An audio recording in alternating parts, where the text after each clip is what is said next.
Could we be on the brink of a major win for the Toronto Maple Leafs?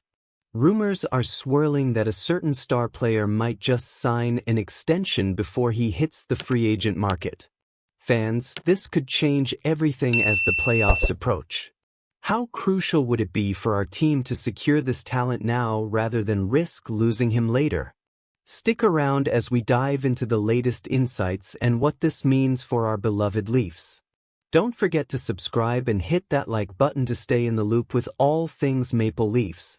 As the excitement builds for the upcoming playoffs, there's a lot of buzz surrounding Mitch Marner and his potential contract extension with the Toronto Maple Leafs. Insider Pierre LeBrun has expressed confidence that the Leafs will secure Marner's signature before he becomes a free agent. This is a crucial moment for the team, and I can't help but feel a mix of anticipation and anxiety about what this means for our beloved franchise. Now, there's been plenty of speculation about Marner's future in Toronto. Some fans are convinced he'll land a monstrous deal, while others are pondering the possibility of trading him. It's a tough position for the Leafs, especially with the looming free agency, but there's a silver lining here. LeBrun suggests that if Marner signs now, it could be more cost-effective than waiting until July 1st. And let's be honest, who wants that kind of distraction as we head into the playoffs? What really stands out to me is LeBrun's belief that the Leafs could actually get this done before Game 1. Imagine that. Marner, who has shown his commitment to the team, wants to be a Leaf, and I think that's a huge factor. Keeping him in the fold not only alleviates the pressure during the playoffs but also solidifies our core group as we aim for that elusive cup. For Brad Treliving and the organization, securing Marner before the playoffs would be a monumental achievement. Not only does it prevent any potential distractions, but it also enhances our chances of winning while we've still got our core intact. The stakes are high, and every decision counts, especially when you consider the impact on the team's chemistry and our overall chances in the playoffs. But here's where I'm divided. On one hand, locking up Marner now seems like a no-brainer. It keeps our star player happy and focused, and it could very well be a strategic move that pays off in April. On the other hand, I can't help but feel the weight of expectations. What if the deal isn't as favorable as it could be? Or worse, what if it doesn't happen at all? The anxiety for us fans is real, and it's hard to shake off that feeling of uncertainty. And let's not forget about Auston Matthews.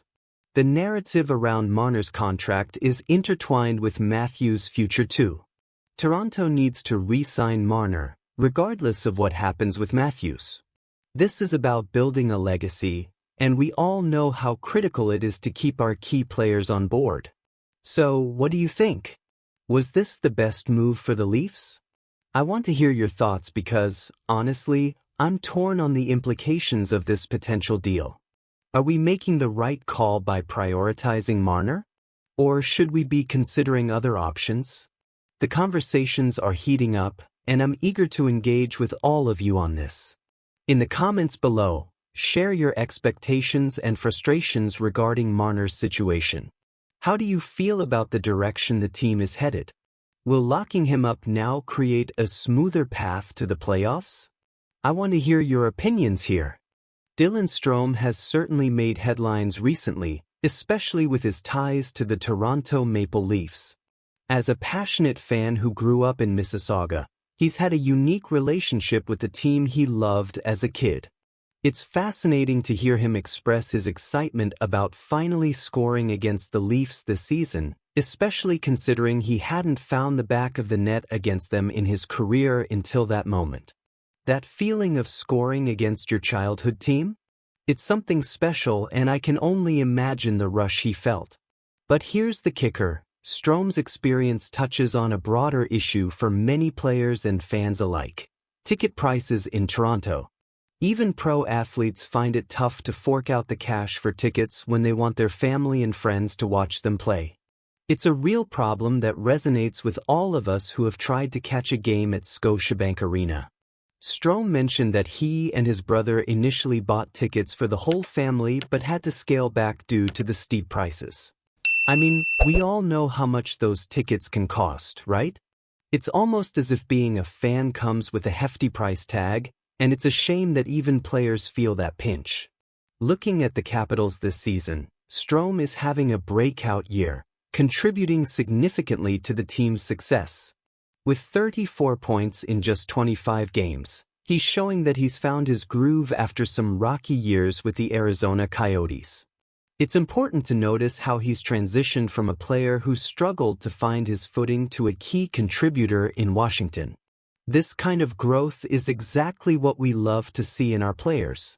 But let's not forget, he was drafted just one spot ahead of Mitch Marner. It makes you wonder how different things could have been had the Leafs picked him instead. Tonight, as the Capitals face off against the Leafs again, I can't help but feel a mix of excitement and anxiety. How will Strome perform?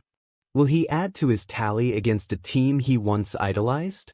And how will the Leafs react to his presence on the ice? With both teams gunning for a win, this matchup is sure to be thrilling. Now, speaking of the Leafs, let's take a moment to consider our team's current strategies. What moves are being made behind the scenes? Are we optimizing our lineup to ensure we can compete for that coveted championship this season? The front office has a tough job balancing the immediate needs with long-term goals. It's a delicate dance that could either propel us to the top or leave us with lingering questions about what could have been. You have to wonder, as fans, if the decisions being made align with our expectations. Are we building a team that can finally break the playoff curse?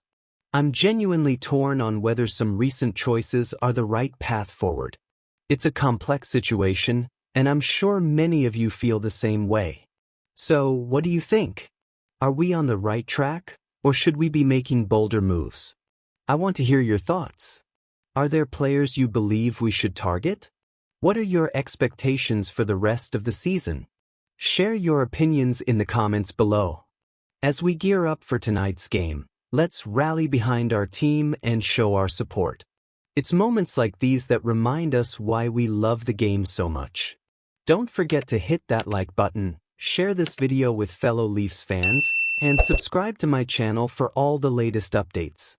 And make sure to turn on the notification bell so you never miss an important moment in our quest for glory. Go Leafs go!